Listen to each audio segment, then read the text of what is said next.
Dumelang. Tsatsing jeno go na le ketsetsego e leng gore e teng mo Sekereseteng.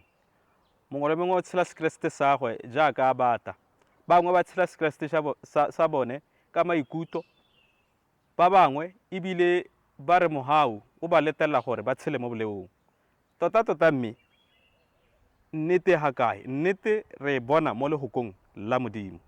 Mo go Johane wa 17 temana ya 17 re bona mahoko a na bua ke Jesu ha rapella barutwa ba gagwe a re ba itshepise ka boammaaruri lefoko la gago ke lone boammaaruri.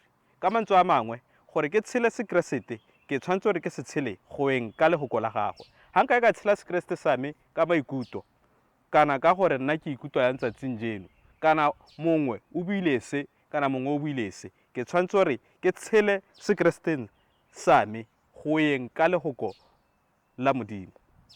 Bagaetsho, maikutlo a rona a re tsietsa le dipelo tsa rona nako nngwe di kgona go re tsietsa. Ke ka moo go leng botlhokwa gore re tshele matshelo a rona a Sekeresete goeng ka lehoko la Modimo. Jaaka re bona ha Jesu a re re itshepisiwe ka boammaaruri lefoko la gago ke lone boammaaruri, lefoko la Modimo ke lone boammaaruri tsatsing jeno.